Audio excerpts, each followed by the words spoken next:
Catus, Maximus here, this time with the Black & Decker 92E. This would be the heavy-duty industrial version of their 7-inch sander.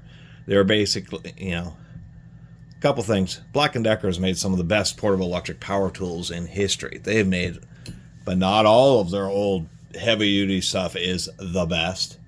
Their warm drive saws really aren't as good as skill saws. But so many things, such as their whole series that is based on these oversized heads, grinders, sanders, etc., just super duty. 3 versions of this. We have the standard 92, which is a medium duty, automotive, and it'll say that on the label. That's a 6.5 amp unit. This happens to be, if I can get some zoom here, the HD version. We've got 9 amps, and it's the 92E. You'll see that, 4250 RPM. That's what sets it apart. The standard RPM for a 7-inch heavy-duty grinder is 6,000 RPM.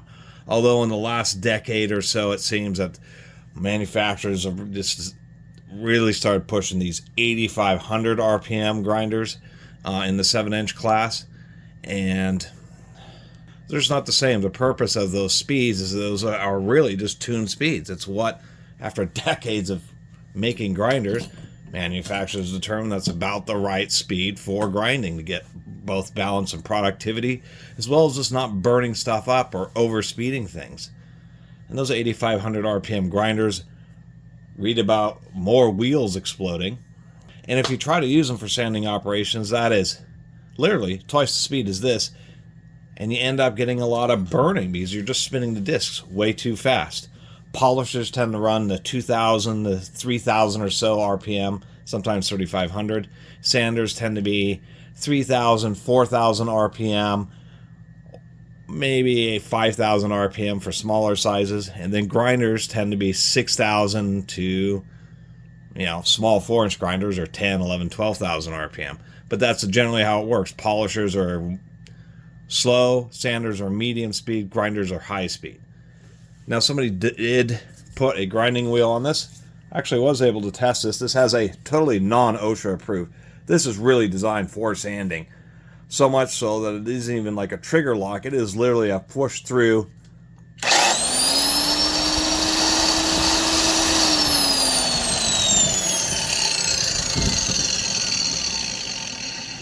Make sure I have that unplugged here. Push through power switch. Once you push that switch on, this thing will continue to run until it either gets jammed up or until it loses power. Which OSHA doesn't like that, surprisingly enough. I believe this one was made in late 70s, up through mid 80s, because we have the Hexagon Black & Decker sticker there. Otherwise, super heavy duty. I digressed. So the heavy duty version, so you had the 6.5 amp, which is the standard 92, the 92E, which was the heavy duty version or enhanced version. This had the 9 amp motor, and this was definitely for 4,250 RPM. 9 amp motor is plenty. It's great. That is like a heavy duty amount. But they had an extra heavy duty high performance one. You recognize that because it's a little bit newer, because it'll have a plastic handle and like a big red paddle switch. It also is a 4,250 RPM, but it has a 13 amp motor, so that's surprisingly enough. And it's like the Ford Model 4060 or something, but Black & Decker made an even more powerful version. But if you ever find the 92E with the 9 amp motor, know that you actually got the heavy duty version versus the 6.5 amp medium duty. Surprisingly enough, ended up with what I believe to be, if this isn't the original side handle, they did come with wood side handles, so this may be one that somebody made, but nonetheless, I'm going to assume that's the original side handle. Hopefully people are listening this far into it, because the real, well, besides getting the guard, which is like unheard of on tools like this, there's one Achilles heel with all, if you ever run into the even old Black & Decker, newer Black & Decker, Wildtech grinders, these sanders, etc., everything that has this big bulbous gearbox, it's huge because it has really oversized gears, so just lots of surface area, lower tooth pressure, longer lasting. But they have a nut that locks the spindle around the, can't even see it. There's a nut The spindle goes up through the gear. So they put in the gear, put the spindle in, and they thread down a little lock nut. Over years and decades of thermal cycles and vibration, that nut can start to get loose. And in the worst case scenarios, and on some of the other Black & Decker grinders and stuff of this body style, people have commented that they've seen ones in like production environments blow up because those nuts end up spinning, getting loose enough where they fall off and get into the gears. But it's an insidious problem because it's not like it's a defect. He just didn't quite put as much torque as, it was a little bit of under torquing at the factory. And the fact that it's an issue that only arises after, tens or even hundreds of hours of use. And so only old units, it ends up being what kills them, when really they should have more life left in them. So obviously somebody was using this for grinding, which was unfortunate for them because 4,200 RPM is pretty darn slow to grind something. I'll tell you that. But they did use a hub wheel, which is kind of expensive. Usually hub wheels are an inch. And then we've got, it does have a lock button, but instead of putting pressure on that, it actually has 2 flats and plenty of space. And we'll just use this 3/4 inch wrench.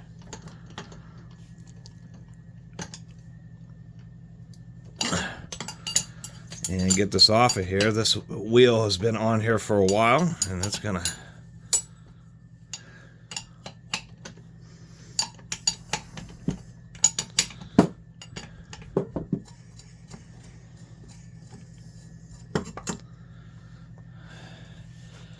somebody was trying to grind with this wheel, but it was actually moving just a bit too slow, and they must have just been standing on this thing as much pressure as they could to try to get it to actually do anything. They actually had this split washer they're using to stand off the wheel a little bit, but that's not something you would do in this situation. In this situation, what you're supposed to do, let me get this back on here. Come on now, there we go.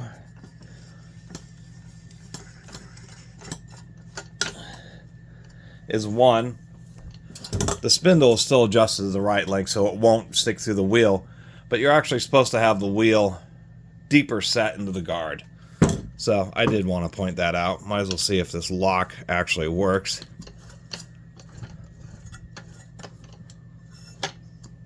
Yes, it does. It's always a bad sign if you press the lock button. Make sure you really press it in all the way and it doesn't lock the spindle. That means the button was pressed while the machine was running or spinning down and sheared off the lock button. Anyway, kind of like these old Black & Deckers. They have these inspection ports on them. I guess, well, I already looked at the top one. Before I forget, I was noticing in there, I pulled this cover, there's actually like a little diode or a tiny little noise suppression capacitor.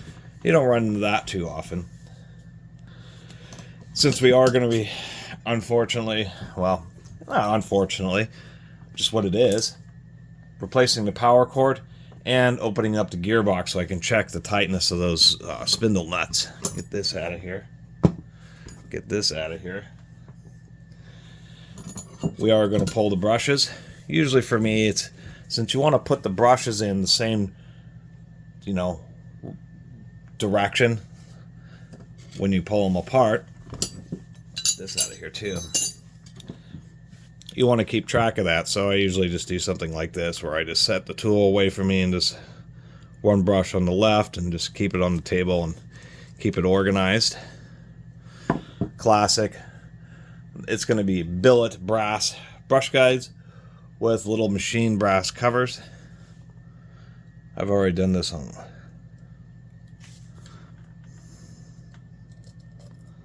That brush has not been pulled out of there for a while.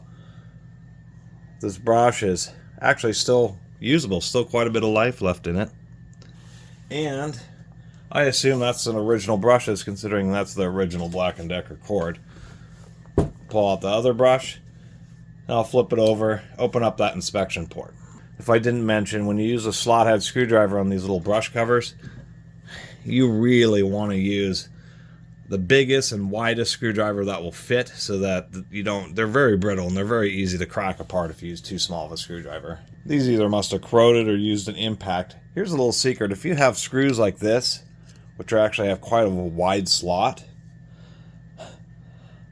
the little secret is actually take your screwdriver, if I can get it in there, and put it in sideways like this, and that actually worked on both of these and was able to break the fasteners. Once again, everybody throws away their guards, so having the original heavy-duty guard on this is not necessary as a sander, but still nice to have, that's for sure.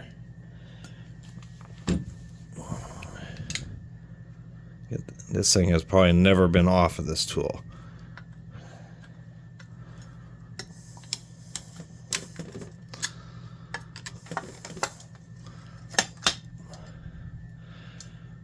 Plenty of grease. I'll just leave the dirt on it, that way when I use it and it gets dirty, I won't notice that it's getting dirty. And in case you're wondering, there's like some kind of clip or thing that usually goes on top, and it must have fallen off. It appears it may have been here at some point. To get this at my favorite getting spot. A lot of times these windows aren't specifically intentioned for, they just end up being examination ports, but many times it's just because they need openings in the castings, you know, thermal expansion areas and stuff, but it's always nice to be able to get a nice view. I will pull out this motor. You'll see what a actual heavy-duty motor looks like in just a second here. Those are really locked up in there. My little sideways trick, I could feel the screw starting to mush away. We're gonna have to impact those out. Let's see how this works out. This will be more than enough power for these screws. Just gotta try to keep it from bouncing out of them. There we go. Just a little bit of impacting, just a little bit of force.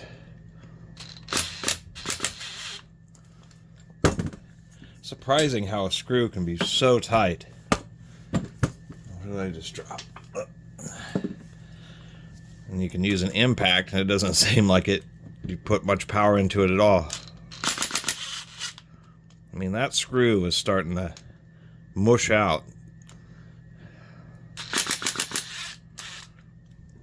Now it just has no problem. Fairly beefy fasteners.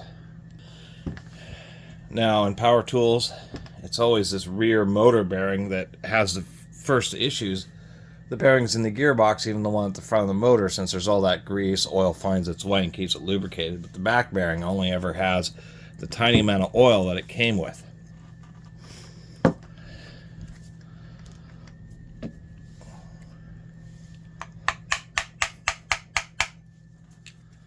A few taps, this thing is not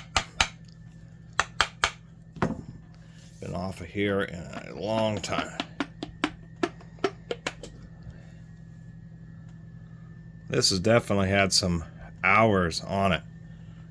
We have a huge spindle gear there. We'll take a closer look at that. You can see right where it's been, where all the wear has been. And this has an update to it. A couple updates. So Black & Decker has been aware of this issue, and obviously by the time this tool came out, see that nut in there? On some of the older versions, like the Wildcat grinders and other tools, that's just a thin jam nut. This is a taller nylon lock nut. So that's an update. They put on a nylon lock nut to help prevent it from getting loose. And you can see there's a reason the head's so wide. I mean, there's two. One, allows a large quantity of grease in there, and two, it just allows a really large diameter gear in there in order to just provide more surface area and last longer. Really precisely machined. There's still a little bit of play. I can just feel, you can hear that, so I still may need to put some more torque on that nut there. I'll find out in just a minute here. I think it's larger than 3/4 inch, but I figured we would, which was easier to zoom, take a real close look at this gear here. You can see what I was talking about. This spindle nut here can also come loose, but they've done something here where they've put on a little lock washer. The back of this washer probably has like a little tab that notches into the gear, and then they put on the nut, and then you fold up these 3 little tabs to prevent the nut from getting loose. And that definitely feels totally tight. And we can see the wear on this gear, but if we look at the teeth, we can just see that they're nice and flat on top. This gear is just getting broken in. It is not even close to being worn out, and that's just how you tell. You see where it wears, and you just see what the flat of the tooth looks like as it transitions to the actual wear portion, and that's how you determine how much. But this is a pretty darn large spindle gear. It's about 19 millimeters or 3/4 of an inch right here at the base. Bigger size, longer lasting. Usually it's not too bad to pop out the motors. You just get right behind the commutator there, and you want to be kind of easy because you don't want to crack it. And usually it's nothing more than just that. And so this is what we're after. This bearing actually getting a little bit dry. So since this is in a pocket, I mean, this is truly a USA made tool because it's using American made Norma bearings. So this is American made all the way through. You can't see down in there. Let me get some light. There's that pocket. I don't have enough. There we go. There's that pocket. So that's totally clean. Well, I got a particle down in there, but I usually just put a little bit of grease down in there. And so when I push the motor back in, it kind of shoves it through this bearing. Since that's just a shield, a metal shield, there is a small gap here. And if I put a little too much in, I'll just throw it out the front of the bearing. And now, this is what I was meaning about how motors used to be built. To compare to a modern day standard, this is a bigger, like 12 amp or 15 amp motor. But what we can see is they use welded contacts, but you know, they just wrap the wires around, put some varnish, and usually that works just fine. We can see on this where there's been some little bit of nicks, particles have gotten in there, so they actually needed heavier duty varnish, and you can just see how thick it is compared to this motor. And then of course on the back side here, completely wrapped. There's absolutely no exposed wiring whatsoever, unlike this. And if we look, this is a bigger motor, yet it has a smaller, this wide bearing is a deep groove bearing, so it has a higher quality bearing on it too. And then of course the metal fan. So things really are, in this case, built better in the old days. Plus balancing, now they just grind the motor. Where in the old days, they used to just do little brass non-magnetic inserts. So all I'm going to do here, these things always get real greasy. I'm going to press this lock. If I can press it hard enough. There we go. Well, I've got the lock, I've got a 5/8 wrench, and I'm going to see if I can't put some more torque on this nut.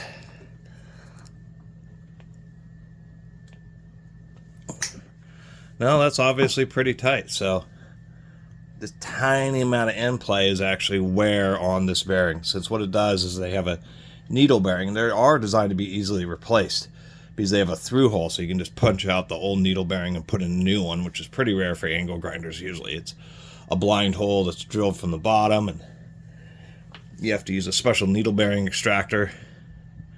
Anyway, that means, and actually that's the way it is in almost all grinders, very few will have a secondary ball bearing on top.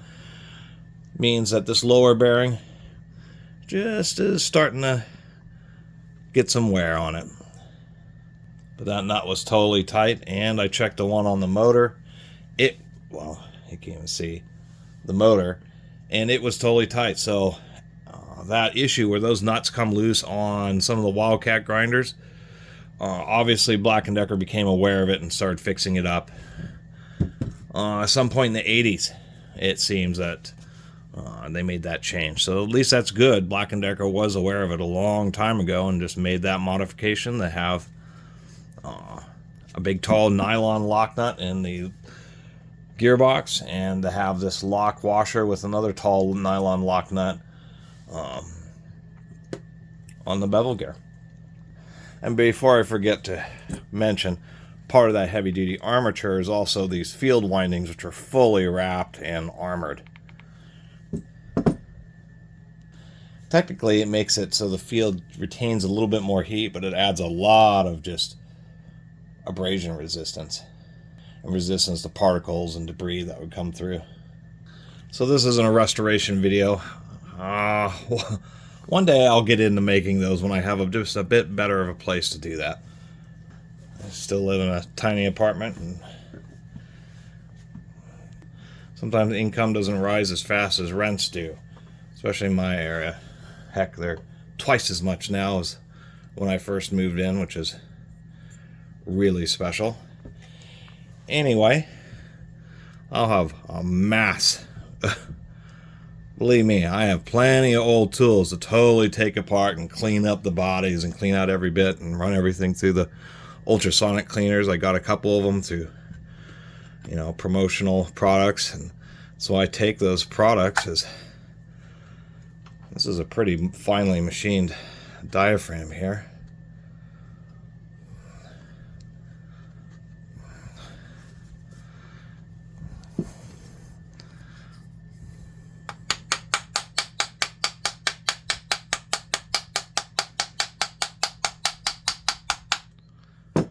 That worked just right.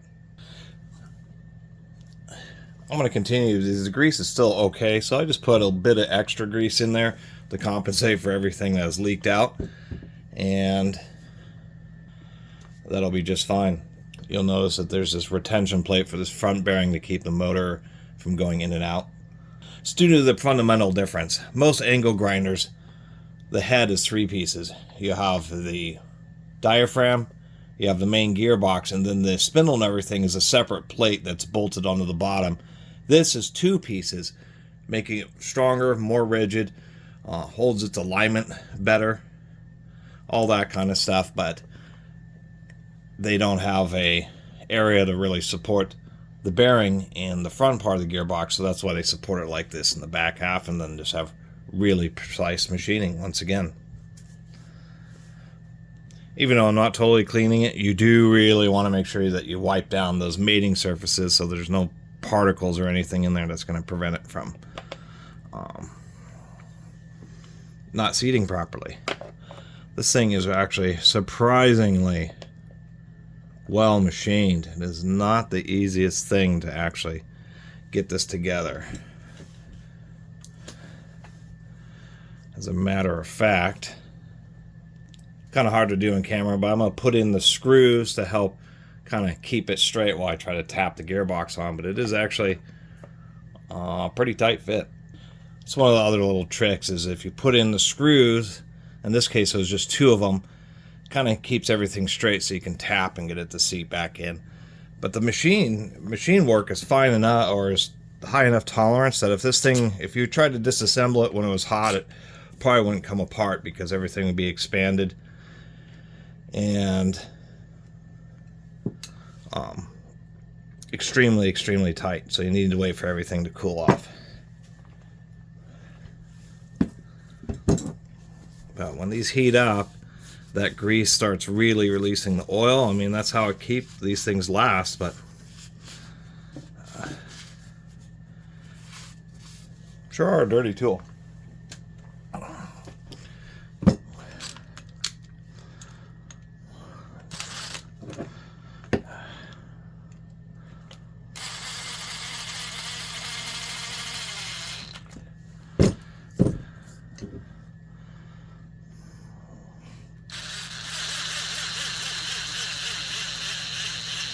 back in the era where everything was flathead.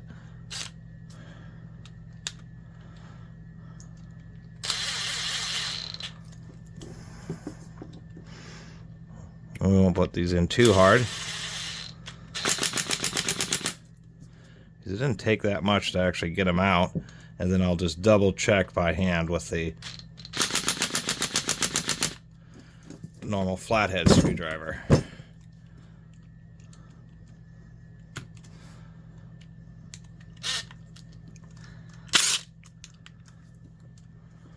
Where is the slot on this one? There we go.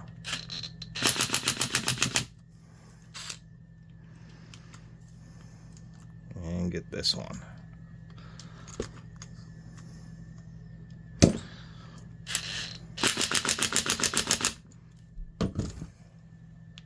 Okay, those are tight. Probably not coming back out without an impact. Now for the fun part, which is dealing with this power cord. One piece handle, so what we have to do is release the strain relief down here, or remove this so we can loosen the cord, and the whole handle kind of slides down the cord. It's a funky way of doing it, but it's because they have a one-piece handle on here. At least it can give you this separate strain relief down at the bottom. Many times they have like some funky system to hold the cord in the bottom of the handle on some of these old tools, and it's just super frustrating. So at least this one is, you know, relatively acceptable. These handle screws are of a more reasonable tightness here.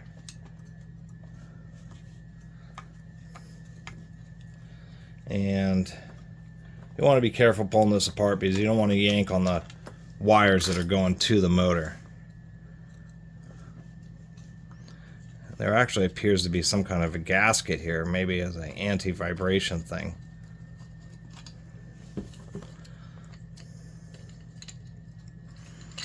Out of there.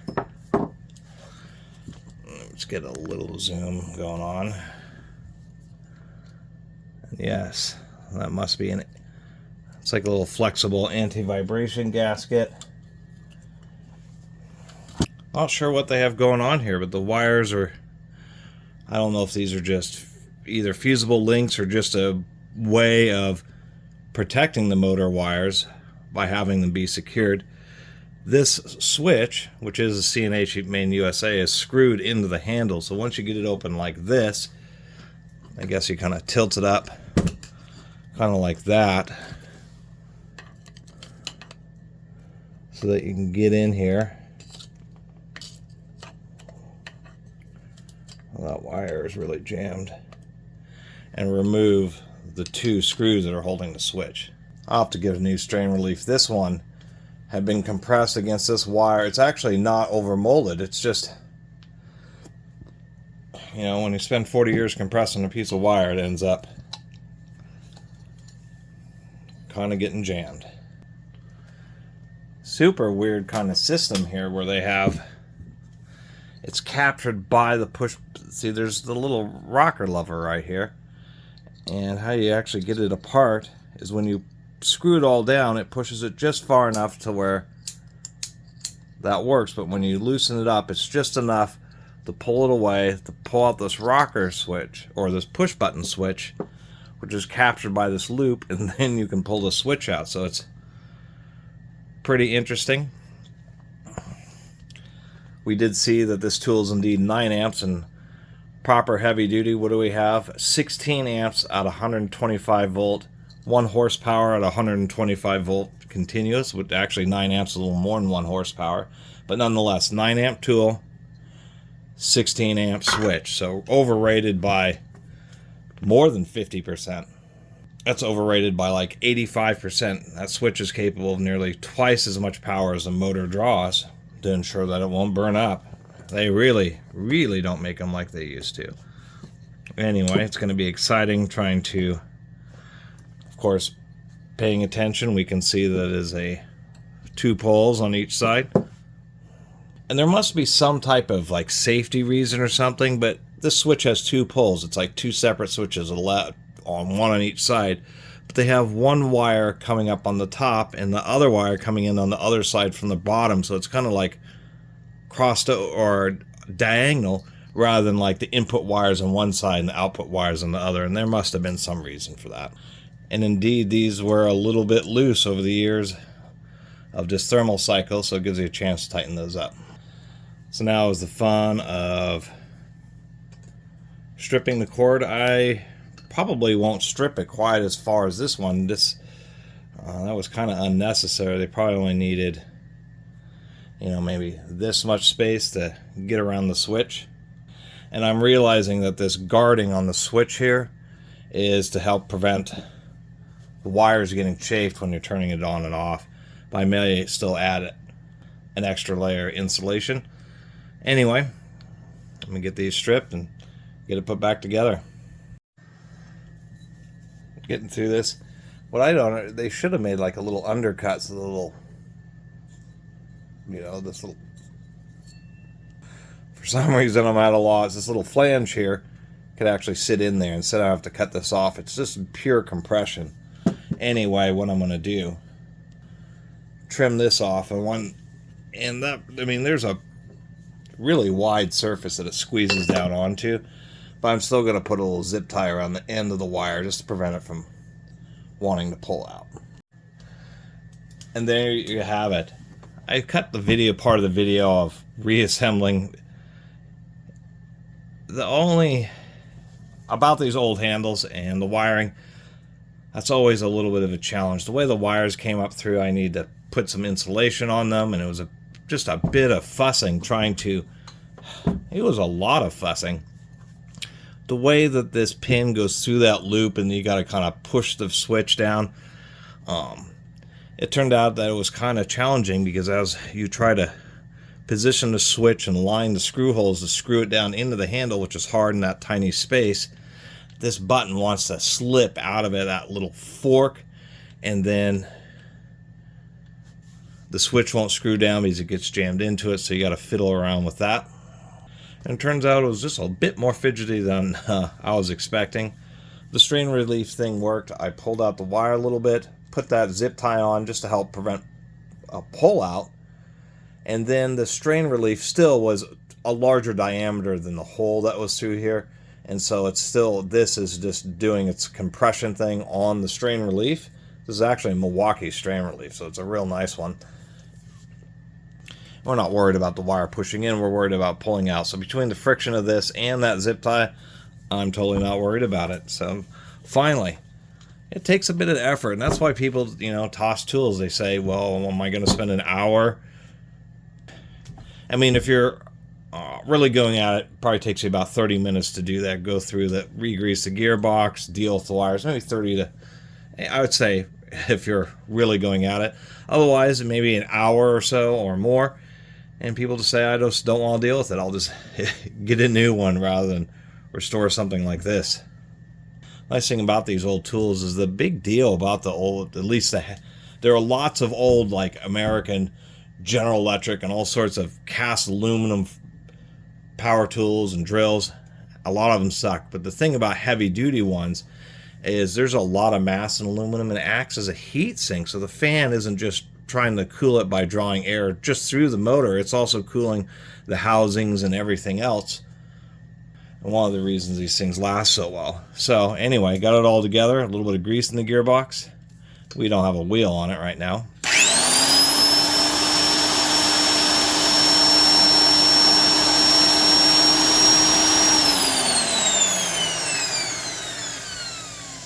Just sounds like one of those old vacuum cleaners, not the modern ones with really high-speed motors, but that's the beauty of these tools. They really are just a nice, smooth running, nice sounding.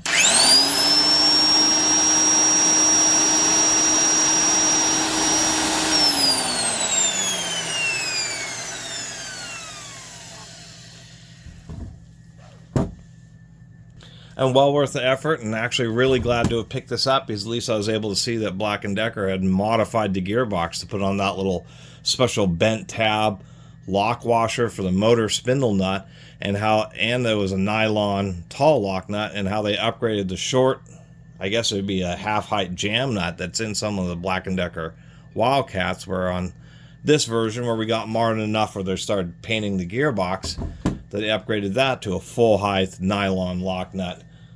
And indeed, it was tight on this. So anyway, we'll give this one more run just because this is a beautiful sander.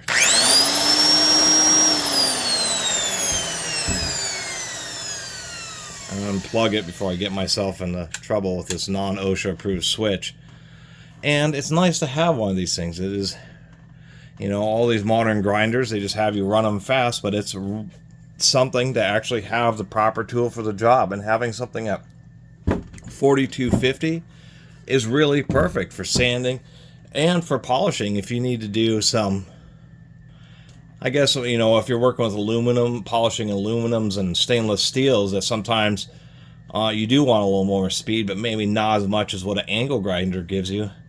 This is a nice option, and that's kind of part of the reason I collect all these tools is things like this, because now I have a whole variety of things. I have polishers that are 2,500 RPM, these sanders, various grinders, all different RPMs that actually do the right tool for the right job. Maybe it's not having a problem with burning and I can go faster, then I'll use a 7-inch angle grinder. Maybe I am having a problem with burning or disc is wearing out too quickly in a 7-inch angle grinder, and I'll go to an actual sander. Maybe you are doing grinding operations or using cut-off wheels, but you're trying to do something, maybe you're doing artwork or other situations where you just need a little bit more control, maybe a little bit less sparks. Something like this is an option. It's painfully, it would be much slower as for doing a lot of heavy duty grinding, but certain precision or highly controlled situations, slowing it down to 4250. And the nice thing is that's just a gear ratio. This thing is running at full power at that speed. We're not fiddling around with speed controllers and that type of stuff.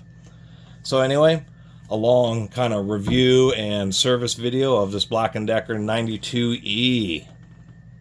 So this would be the heavy-duty 7-inch angle sander. The number 92 is the medium-duty, and the 4060 is the extra heavy-duty. And someday I'll find one of those extra heavy-duty ones. And how do you know if you have the medium-duty? 6.5 amp motor.